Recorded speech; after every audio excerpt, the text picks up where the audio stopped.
Welcome back to the X Podcast, where truth is king and love reigns supreme. Wow.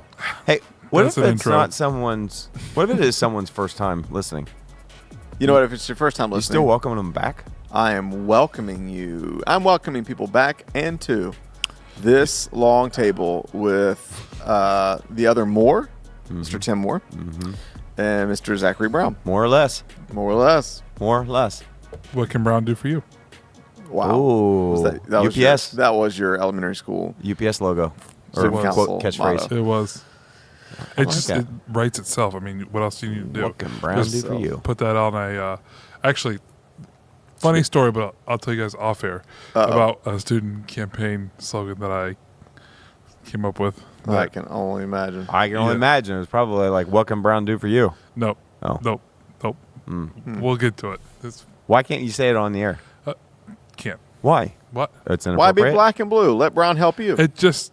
Is it inappropriate? Well, it wasn't at the time. It was not inappropriate, but Oh. now which, Oh, I think I have an idea. it has an age. Oh. It has an age. Imagine. If you- I've got a lot of ideas running through my head right now of what you said. Are you Brown? All right. Okay. So, anyways, Let me turn your frown upside down. Did you do something really culturally inappropriate like that? No. Okay. Nope. That would have been inappropriate. So, we, in all transparency, Okay, text it to me. I really want to know. are following up just minutes later from the podcast we released last Friday to dive into a conversation that we originally planned to have. I feel like we had a good one, though. But wanted to riff a little bit off your last message from the Me and Three. Not the Meet and Three, Nope. the Me and Three, Yeah. where, you've inspired us, our lives passing by, the cumulative effect of all of our patterns, and what we're doing with our lives, who we need to become. We've written a future letter to ourselves. And then in the last week, you talked about, okay, if we're going to do that, we got to create margin to do it. Yeah. We got to create time. We got to create space. And you could just tell it really, really resonated. Create space to create the life you want to live. That was it. Yeah. I love it. Write that down. Create space Sounds like a tagline. to create the life you want to live. It does. Sounds like a book tagline, doesn't it? I love it.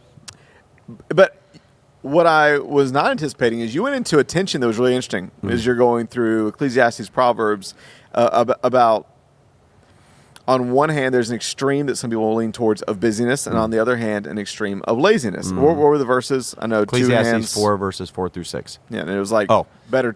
Yeah. Or a It few says of a fool folds their idle hands and their life turns to ruin. And then it says better to have one hand with peace or tranquility than to have two handfuls of success, depending on the translation, and chasing after the wind. Which is interesting. My internal rebuttals, I was thinking through, not rebutting what you were saying, but Rebutting scripture. Okay, yeah. No. Go ahead. What hit me was another scripture. Oh. And I don't remember the address of it, but it's the one that basically says, "Hunt in the morning and at night. You never know which one will." You know what I'm talking about? Yeah, I need to find the so. verse. I've heard T.D. Jakes preach on it. He's like, Oh. go after it in the morning and at night. You never know which one's gonna. I don't have a great T.D. Jakes impression, but anyways, it was just really interesting because what maybe you didn't know is Zachary and I offline, and me and Pastor Jesse offline had some interesting conversations this week on this whole concept of kind of hustle versus health, speed versus going slow. And to be honest, it's a really personal thing for me. Starting back in 2015, probably a decade ago, one of my top prayers, honestly, this may sound weird, one of my top prayers that to this day, there's seasons where I feel the pain of it so much that it's almost like a pleading, is a pleading, God, teach me rhythms for my life. I feel like I was a bit transparent about this in the book I wrote, that I feel like there's been seasons in my life where I'm addressing this or addressing that I feel like, I know it sounds really spiritual, God has instead put his finger on my rhythms, on my pace. That's why back in like 2015, 2016, the whole idea of Sabbath became so big for me because I've always been a restless person by nature. Yeah. Going back to my mom when I was a kid, Russ, you do not know how to be still. You do not know how to, And I realized that the deeper life that I've always longed to walk with God is connected to a life where there's more and more time for introspection, more and more time for my soul to catch up. And so the idea of Sabbath, a day a week to hit reset, be a little bit more still, go a little bit slower, has been huge for me for a long time. It's the first thing I ever bought for my team when I moved here to Lancaster. I bought them all books on Sabbath and just the idea of health. So it's really big for me. At the same time, I've always been a very driven person who feels this urgency of I want to make my life count, and there's things that I want to accomplish, and there's things that I want to do. And then there's also, in the middle of that, there's this side of me that's just like everybody else in life where I'm like, I don't know if you ever feel, I feel like you don't ever feel like this, but there's this part of me that at times feels like, man, am I ever going to get my to-do list done? I feel like in the middle of who I want to become, in the middle of what I want to accomplish, there's all the diligence stuff of I need to get this thing cleaned. I need to pay this bill. I need to run this errand. I need to, and at times it's almost, maybe it's just, I'm just over analytical. It's almost driven me crazy. And if you're anything like me, you listen to different communicators, and whether it's secular or spiritual, they all seem to be saying something different. Like a lot of secular spiritual communicators are like, you need to go for it. You got one life. You need to hurry. You need to, And then there's a lot, both in spiritual and even secular realm now since COVID, that it was like, no, more like, slow down, be healthy. Like, look at the flowers, whatever. And so I think for me, I just want to make this personal. For me, it's been a very personal, journey of figuring out. And it doesn't look different. It doesn't look the same for everybody. Yeah. But trying to figure out what are healthy rhythms. And so anyways, we got on a conversation because two faith leaders that I think the three of us both really respect approach this topic from different angles. Erwin McManus, one of the things that he talks a lot about is the power of speed. I was telling Jesse, I even listened to a podcast recently. It was in the arena session where they were trying to pin him down on it. And he made a statement that kind of caught me off guard. He said, to be honest, I connect speed with character. And I think what he was really getting at is more like of the urgency of when you know to do the right thing and moving with intention when you know what's right. Mm-hmm. And he would definitely differentiate intention and speed from hurry and franticness. Right. But he is very big. Like he said in this arena session, I think I'm allowed to say this out loud, but this arena session, he said, to be honest, I think most of the world goes way too slow. Mm. He said with the urgency of how much the world needs to be changed and the potential of what is inside of people's souls, people go way too slow. Mm. And he goes, I think it ruins their lives. On the other end, there's this whole journey I've been on from the contemplatives, and a guy that we all respect, John Mark Comer, who one of his books that changed my life, I think you would say, had an impact on you. Ruthless Elimination of Hurry. Goes back to that Dallas Willard quote. Very big on the slowing down. And so we had, just conversations on what's from the itinerant intersectionist, what is the intersection of these two truths? And so anyways, yeah. And then you went into it on Sunday. I thought it was fascinating. That is interesting. I think maybe it's the question out of how we see them. This is also the whole idea of conflicting ideas, right? Mm-hmm. Are these conflicting ideas or are they not? And I think maybe your lens, your perspective on how you see them, they could be, they might not be. I do remember there was a time listening to a podcast where I think Erwin did bring up John Mark Comer, and I just remember him talking about him where he's like, no, I disagree to a certain extent. I think there's a lot of things they agree about, I'm sure, but pace maybe one of them, I don't know. Mm-hmm. But I think there's a difference between, I'd agree with Erwin in the regard of, I think maybe, and I didn't hear the whole context of what he was saying to Rena, and the context makes a big difference, obviously, in something like this, an idea that everything moves too slow. I think we can easily look at the world around us right now and go, I'm almost assuming this is maybe what he's trying to say, but we can see that there are real problems and we are going nowhere, and we really need to move quicker to fix them. You know, you can look at, wow, there's how many people are dealing with food insecurity around the world? How many people are like, oh, well, maybe we'll come up with a solution. We shouldn't go too fast. Now, there's some areas where you need to move fast and speed up. I think there's a difference between moving at a fast speed and being hurried by being distracted all the time. I think for me, it's like, you can move fast if you're going on a straightaway. If there's a whole lot of twists and turns, then you have to slow down. And so I wonder if these as conflicting ideas, how conflicting are they if we were to nuance them and kind of peel back the layers a little bit? Are they that conflicting? Yes, no, maybe.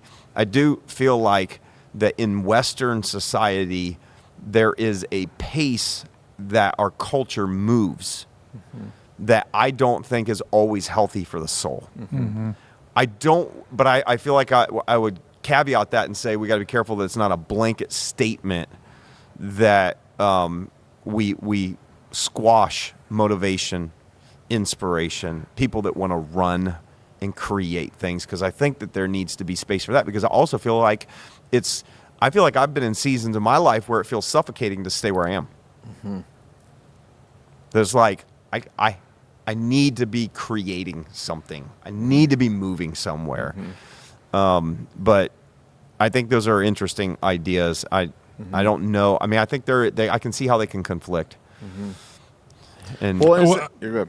Well, I was reading a recent work by John Mark Comer, and he makes the statement. Is that a brag or whatever? No, it's not a brag. But it's really good. He makes this statement. He just says, if you're going to be a Christ follower, he even just removes the punches, removes like the subtlety of this. He goes, I'm just going to hit you with the truth. If you're going to be a Christ follower, you're going to have to find ways to intentionally unhurry your life. Now, he did, I guess, I don't want to say nuance a little bit. He said that's going to look different for everyone. So for some people, that's just a few different adjustments and figuring some different things out. For some people, it's going to look radically different. I think it really just depends on your personality and who you are.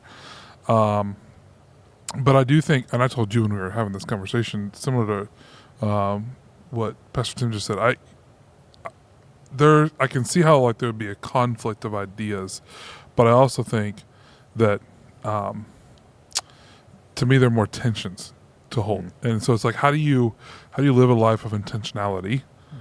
What Erwin would want everyone to do, but also how do you at the same time not be distracted by a lot of peripheral things that I think, if we're being really honest with ourselves, we get distracted by a lot here in Western culture. Yeah.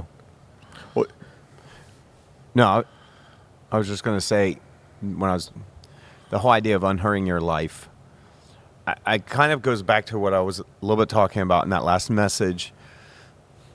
I think it's the analogy that I used, right, is like, are you a light bulb or a laser?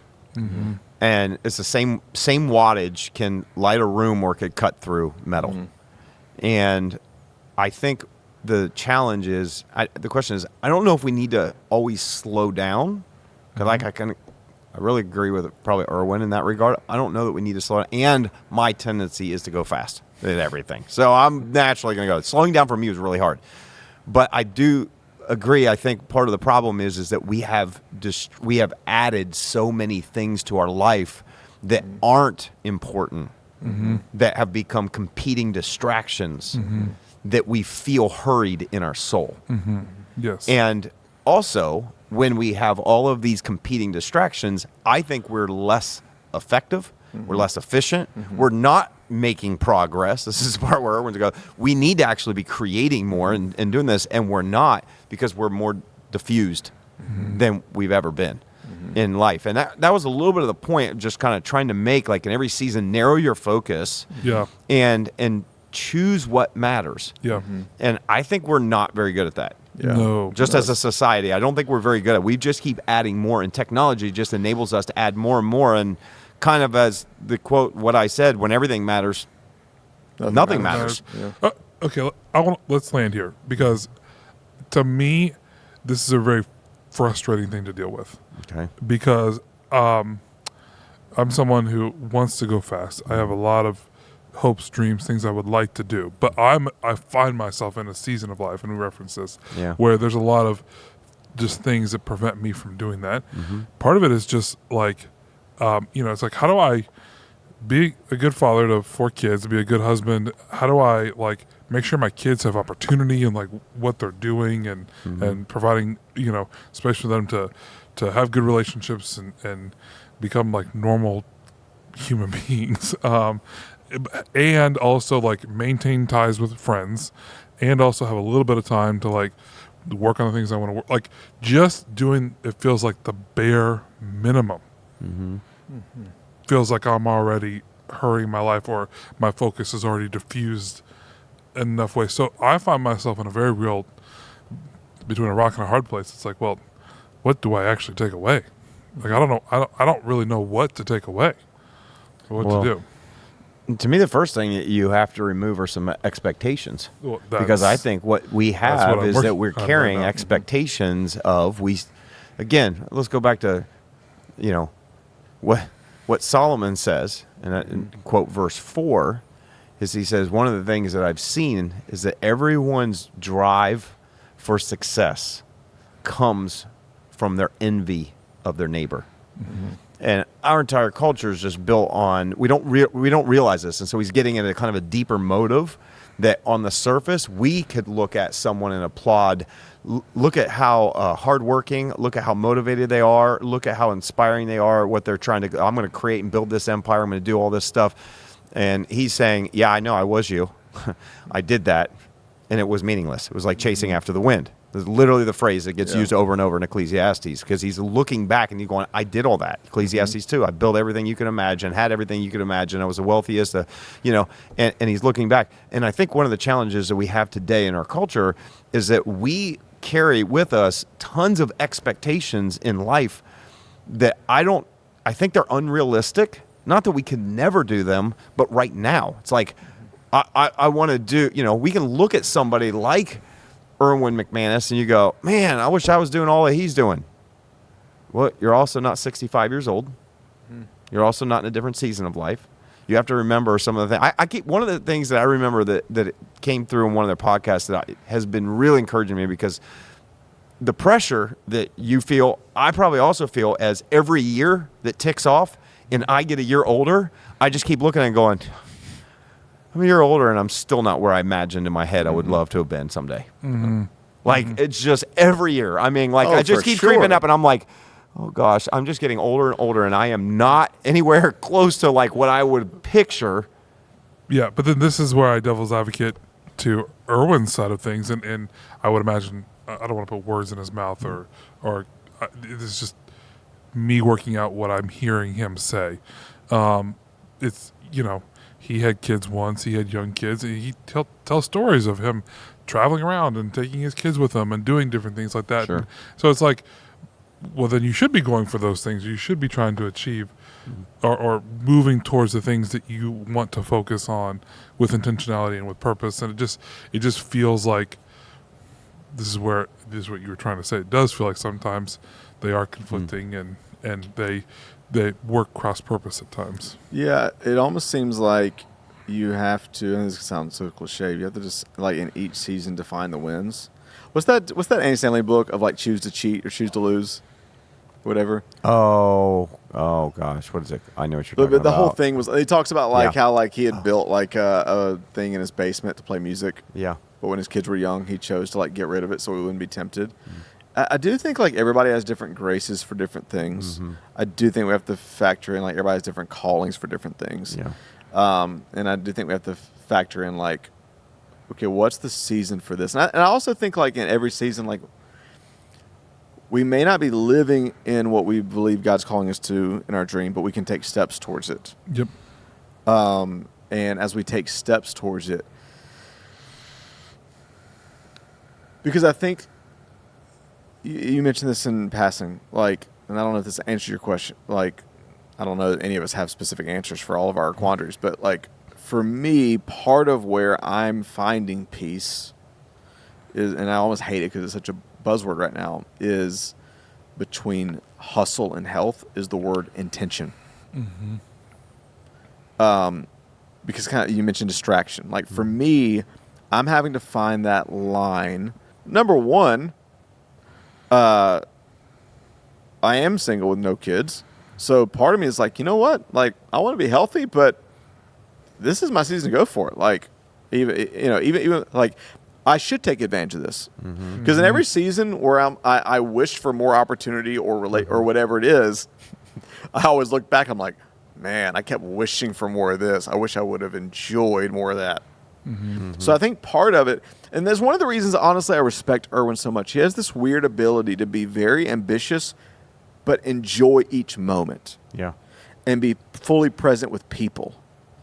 And so I don't want to speak for him, but I think for me, like, where my tension is meeting and what I'm working through is I want to give myself fully to the process of writing, preparing messages, traveling, going after things. But also make sure that I am just as intentional about my conviction that people are the most important. And that when I'm with people, I'm present.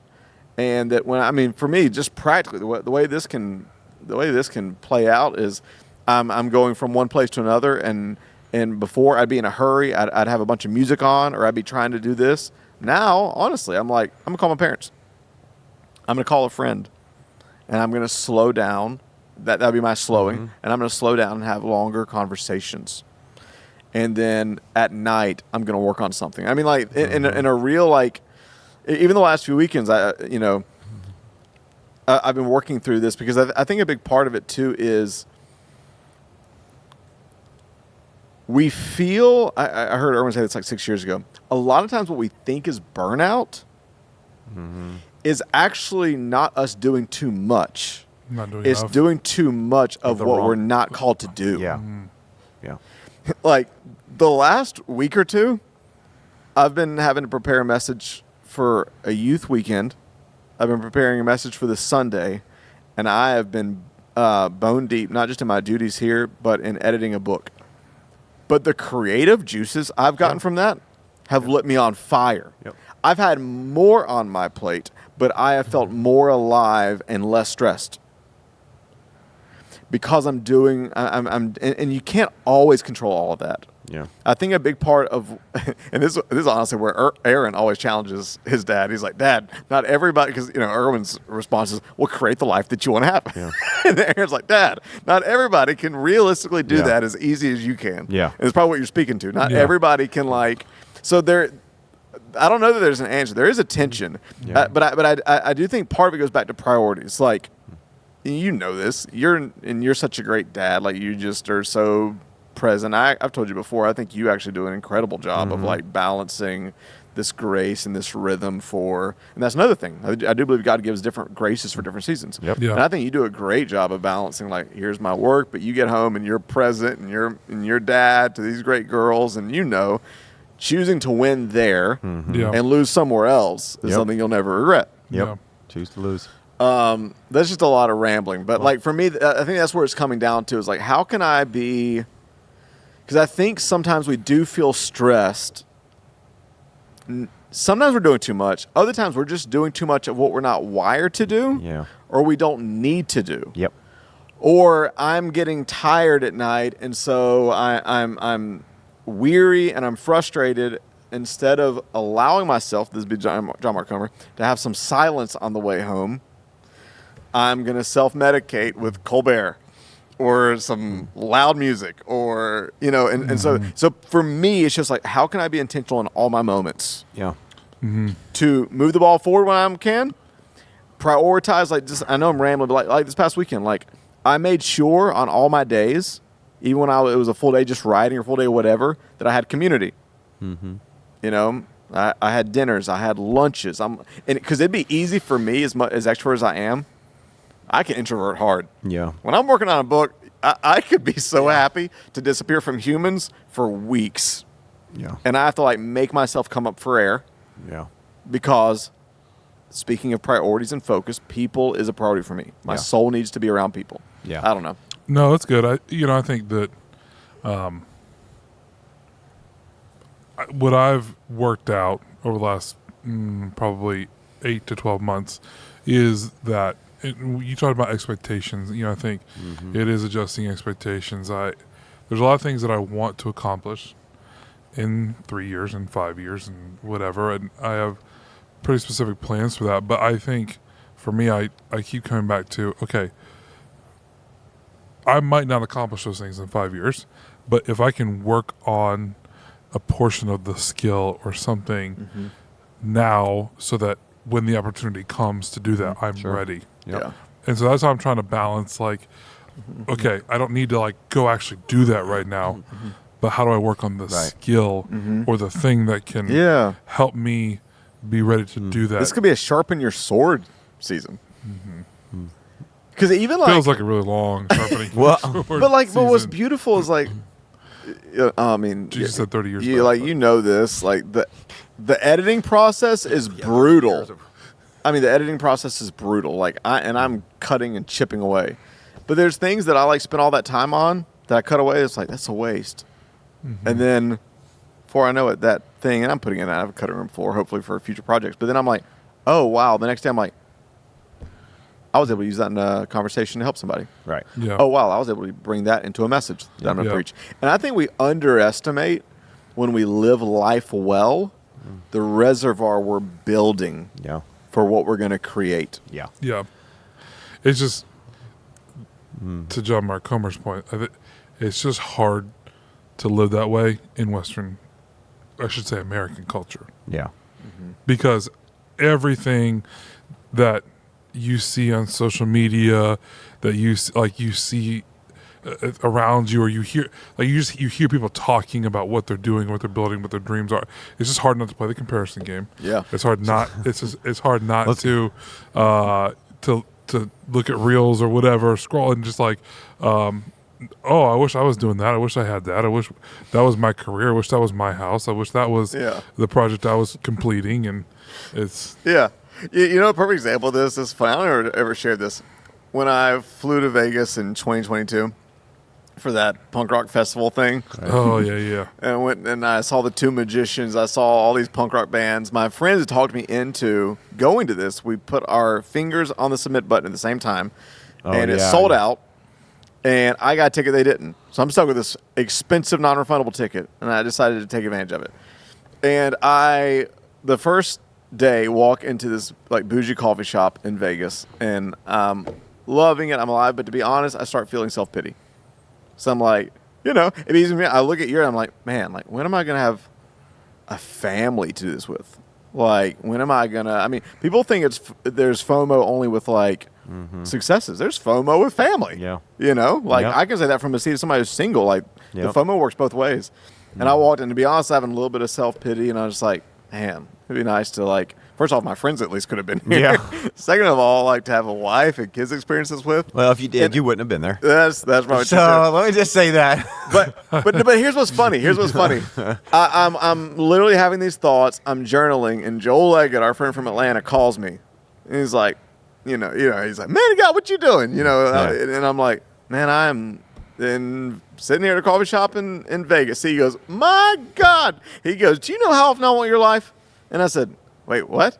And he goes, I'm serious, bro. You go into the grave with no regrets. He goes, I want your life all the time. And I just thought, man, what a perfect picture. We always of want comparison. what we don't have. I'm sitting here feeling sorry for myself.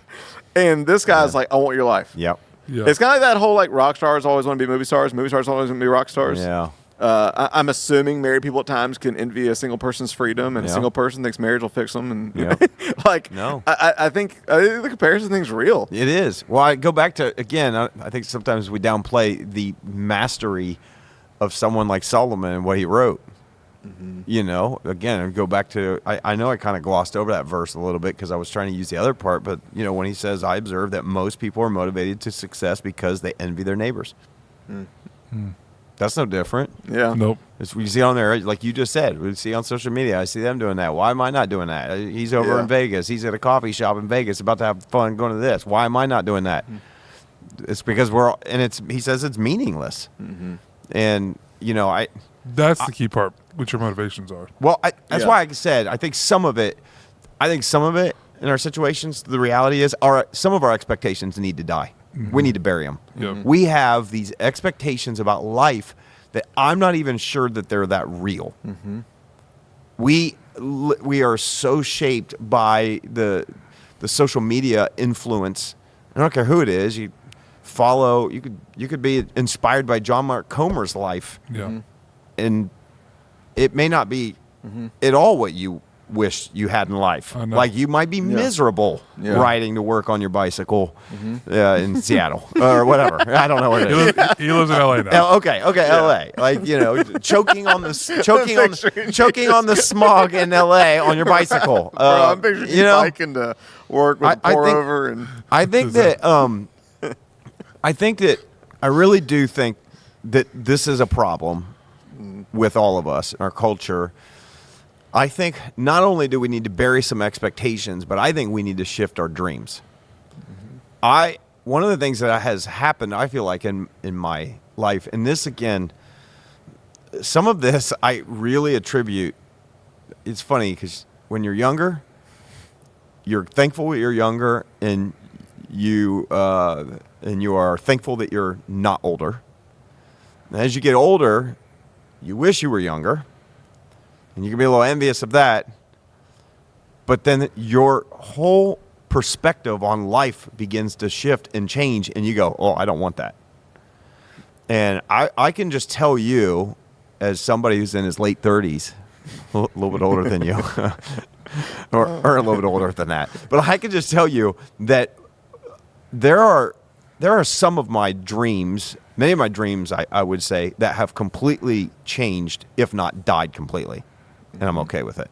Mm-hmm. I mean, I remember having like these. I want to say it's the same exact kind of pity party for myself. Like, I say, how long ago would this have been? Probably 12, 13 years ago. When I first, again, I go back to what we talked about in the last one. I benefited from not social media not being a thing and not having a thing and knowing what was going on even in the church world. So I just grew up in a little bubble in a small church and didn't know any different. And I'm thankful for that because it really, my motivations for doing what we do are so different than what I think they would be tempted to be today. Yeah. And I just remember learning about other people's ministries for the first time in 2006, 7, 8, starting to follow some of this. And I just remember having all this, like, I want to be Craig Rochelle. Like, you look at the ministry, the things they were creating were, like, dynamic. I'm like, again, this was back in 2007. It was just, I want to say it was more cutting edge than anything today. Like, I feel like it's not as much cutting edge as much as he's got systems and scale. Yeah. But back then it was cutting edge, and it was like everything I dreamed about, like, oh, I want to be this.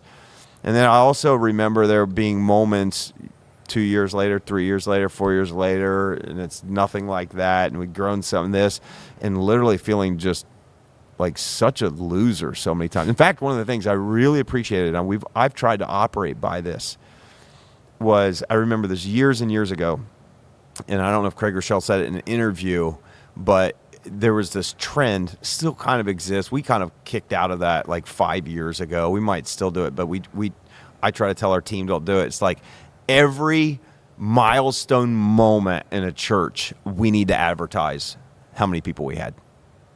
Like it's just that it was this thing. Yeah. I remember. Yeah. I don't know if you guys remember that. Yeah. Back in 2010, 2011, it's like we had this many people for Easter. We had this many people got baptized. This many people stood and gave their life to Christ. Yeah. This many.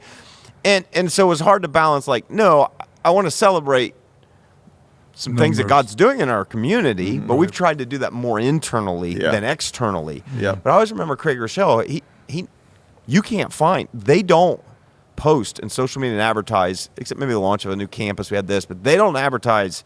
You usually find out about this stuff because in a podcast or something else, he may talk about it. Mm-hmm. But I remember something he said, I remember this feeling. He said, when you are so excited that you broke 100 people for the first time and you want to celebrate that and you feel like it's a big deal and you do that and you get on social media and then you see that, that church just broke 10,000. Or you are so excited about 5 people who got baptized. That's a huge deal. 5 people got baptized in your church, and then you see about a church that had 450 baptisms in one weekend. And you go, I suck. I should just quit right now. And I remember like dealing with that tension even in ministry and growing up in it. And all I can say is that I think when my soul was unhealthy, those kind of expectations I had, and I think they needed to die. I think this idea that I need to somehow be a Craig Rochelle or a Chris Hodges or an Earl McManus, like that has like in the last few years has just died for me. Yeah. I still am, and let me say this again. I still am ambitious, but I have the whole part of me like of having to do something, be something, and reach a certain number has just fallen off. And I think I've come to terms with, I think maybe that's the wrong dream for me. Yeah. Yeah. Like that's not the right dream for me. Yeah. And a huge paradigm shifting thing for me that was kind of like a slap in the face at the same time was the realization one day, I just woke up one day and went, it's funny because, again, I say his name because when it was early on in our growth and I was trying to I modeled, not to say modeled, but I admired Craig Rochelle and what they had in Life Church from probably about when our church started to really grow in 2008 to 2013, 14, and we were getting help from Life Church. Like Kevin Penry, one of the executive members, was inviting me to come out and spend days with him out there and helping me with strategy. I mean, so I admired everything about their ministry. And I'll never forget the realization. One day it hit me, and I don't remember if someone said it was on a podcast, but I realized the parable of talents. And that Jesus says the master gave one guy 5 talents, another guy 2 talents, another guy 1 talent. And I remember the realization I came to and went, I'm not Craig Rochelle. I'm probably never going to create a Life Church. And maybe God didn't want to give me 5 talents. Because I would look at it and go, Craig got 5, maybe 10.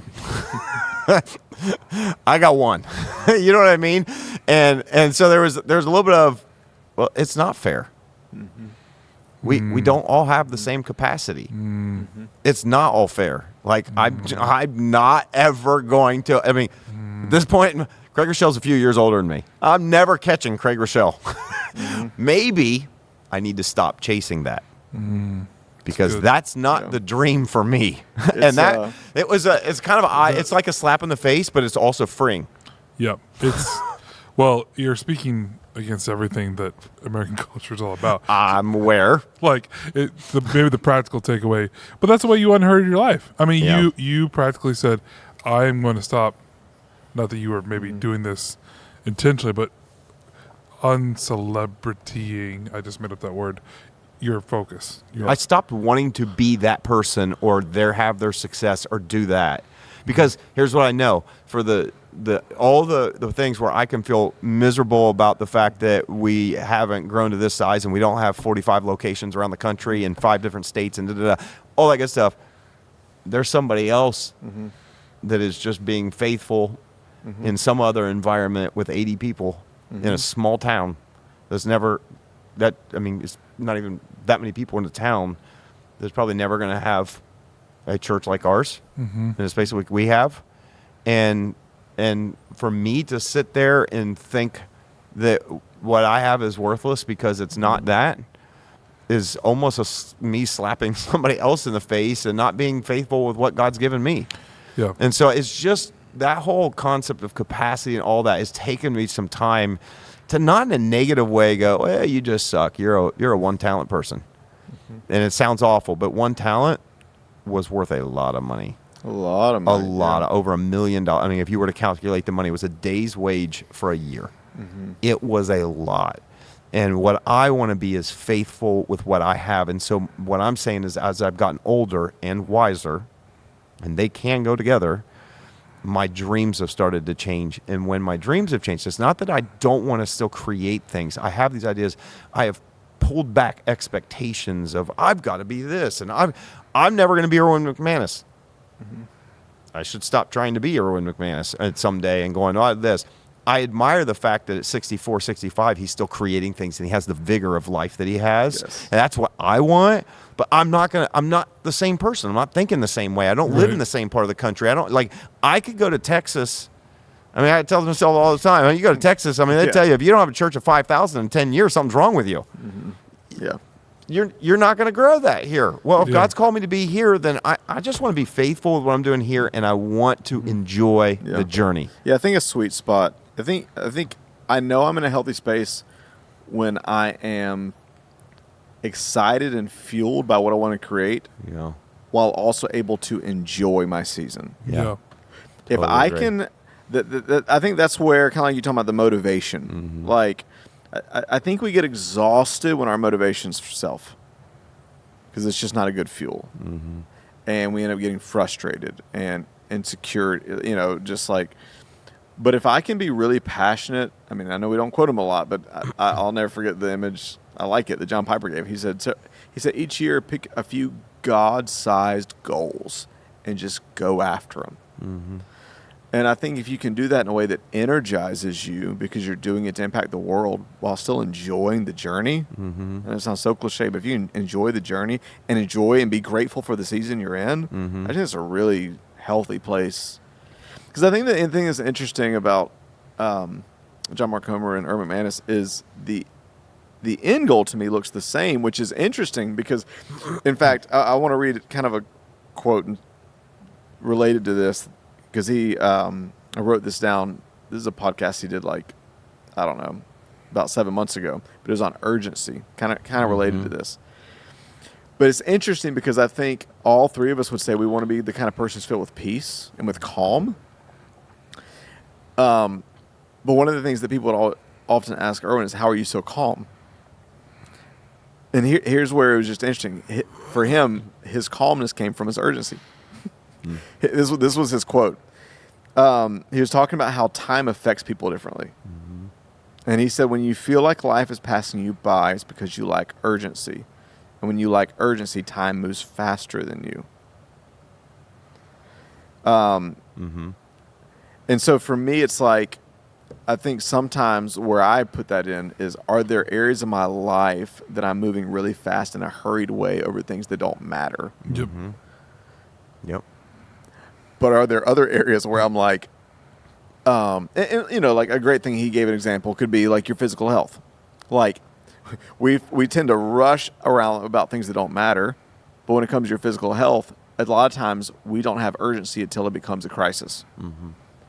He said, but the things that matter the most, being a good father, being a good husband, being a follower of Jesus, the things that you decide matter, if you can create an internal sense of urgency, not panic or hurry, but an urgency that drives you to move towards those things with passion, then your amount of regret lessens. Yeah. You actually feel like you have more control of your life because you're not putting off the things that matter. Yeah. So good.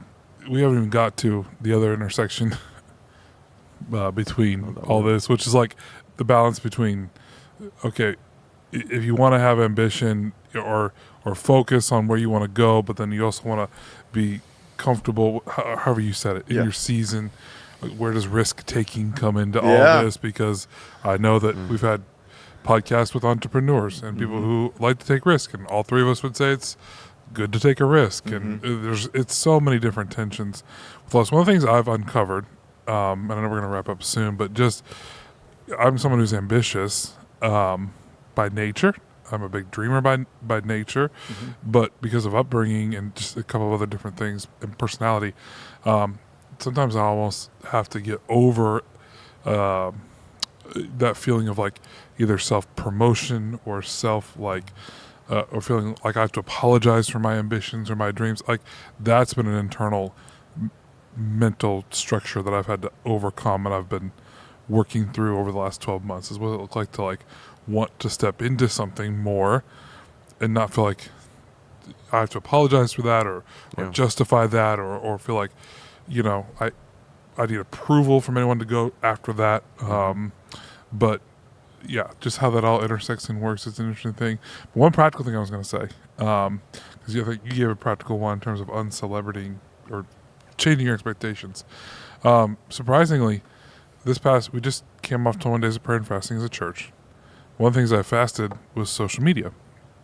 First true social media fast I've done since I've had it. And I've always been kind of like, it's fine. Like, you can fast social media if you want. And John Mark Comer's words, you can abstain. Abstain. It's not a fast. It would be abstain. You are correct. I still believe that's true. But I was shocked at what it did for my soul and how it changed my perspective. And I was just thinking about ways you can intentionally, as John Mark Comer says, unhurry your life, but still hone and focus your ambitions or what you want to step forward into, increase your speed. How much that changed me. Even now that we're out of that season, I find myself not on them. Yeah. And I haven't re-downloaded all the apps and done things. I'm not saying I'm never going to not do anything the rest of the year or be involved with it. I'm still working out what that looks like for me and my life, but I just think from a practical standpoint, I was shocked at how much it changed me. It makes a difference. My family said the same thing because a couple of them did it. I didn't do it this time. A couple of them did it. But you're rarely on. I don't get on very much, and I have a time limit that I set on the one app that I use. But honestly, it really did help. When I went through a season about a year and a half where I didn't get on social media at all, the only reason why I did was because I was releasing a book. Yeah. Like, and it was like, I need to get on here and start promoting and doing all this stuff for releasing a book. What it changed that was so significant goes back to the core issue of this conversation in that one passage, Ecclesiastes 4:4.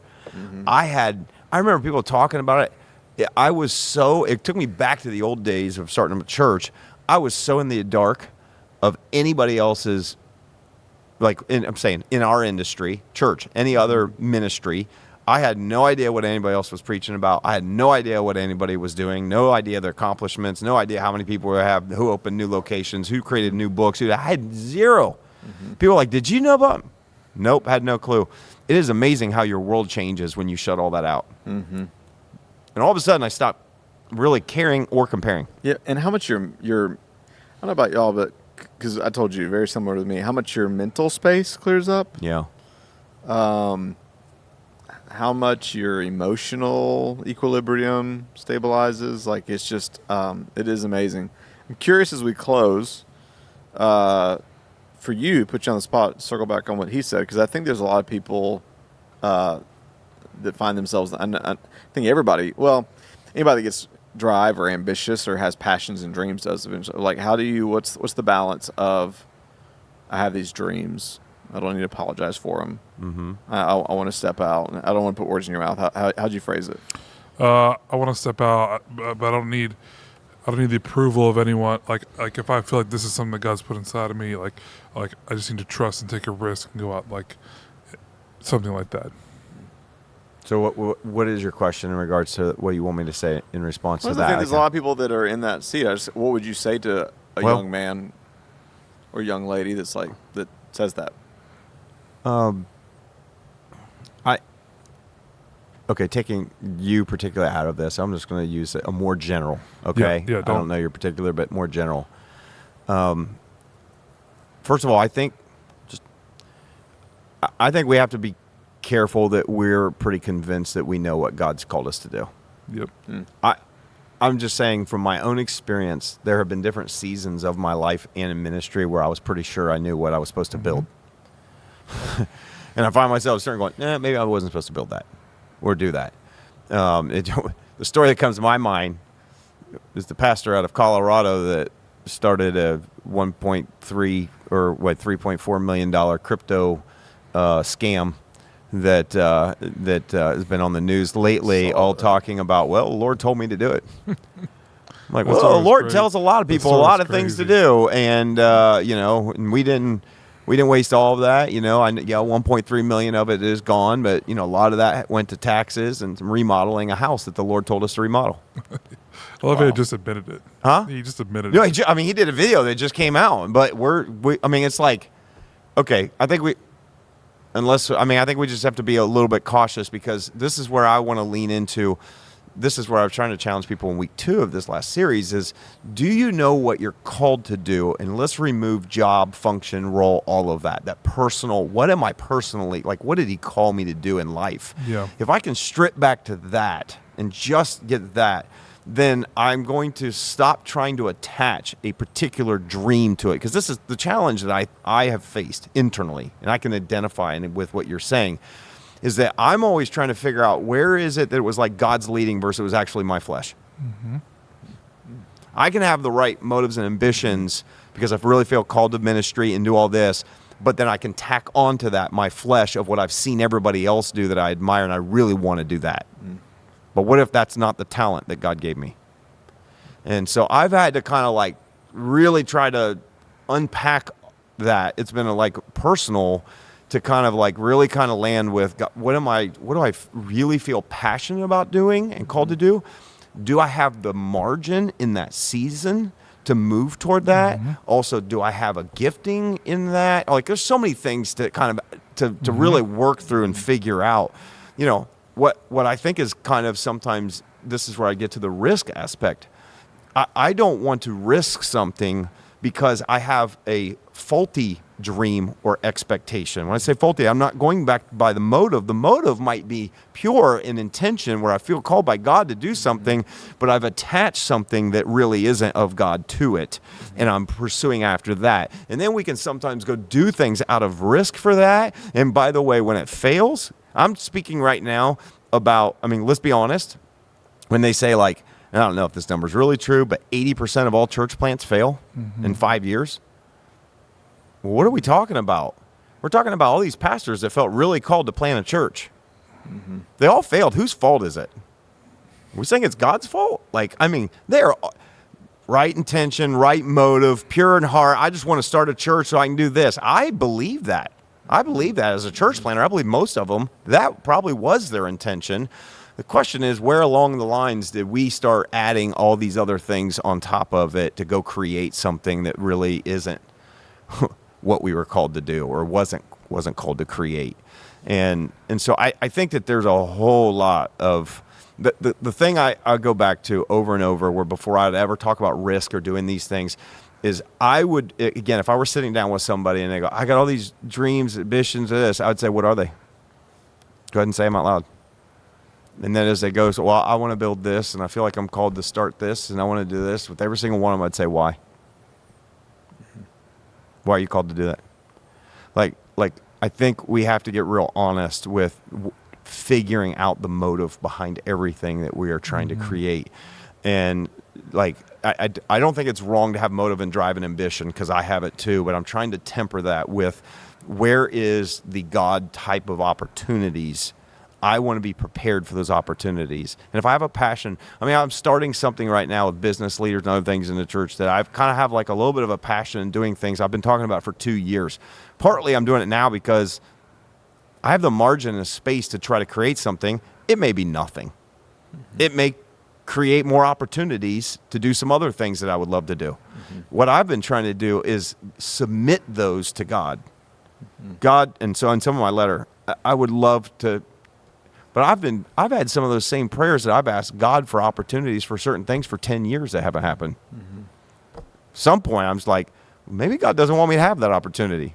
Maybe that opportunity, I mean, it's like that whole thing, you know, you get what you want, but you don't have what you need to sustain it. Maybe there's a blessing in some of the things that we don't actually get. You know what I mean? The things that we really desperately want that isn't from God. And so I've tried to get more and more of the posture of, here's my dreams and plans and thoughts that I have. Now I'm going to submit them and say, God, is this what you want me to do? And if it is, will you open up a door, and will you bring the opportunity to me? Again, the lazy side, and what I'm not saying is then you just sit around and you just wait for God to drop a business opportunity or a new speaking opportunity. And that's stupid. Mm-hmm.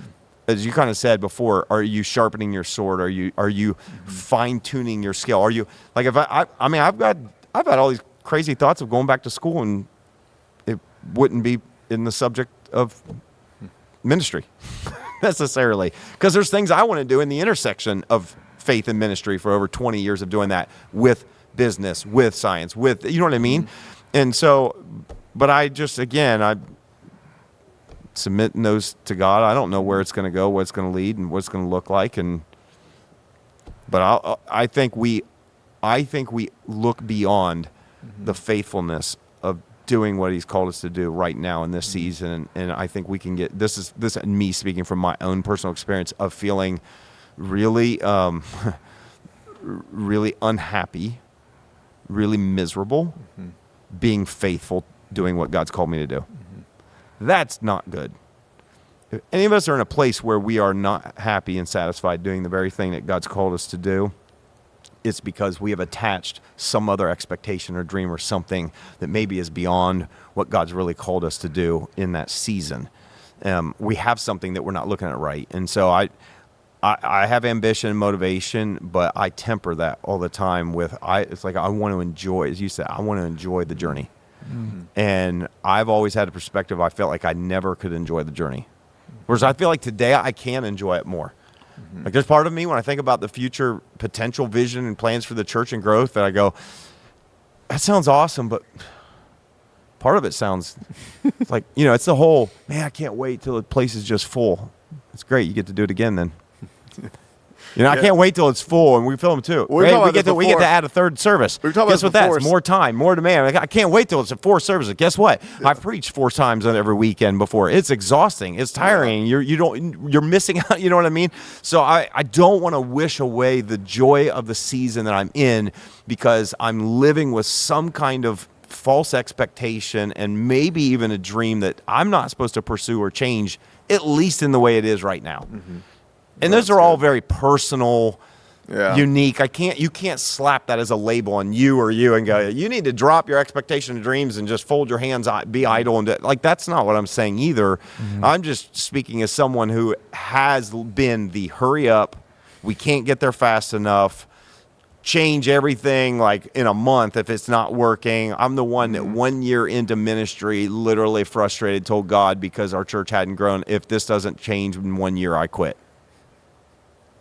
Wait, that was, I said those words 4 or 5 months after I went full-time.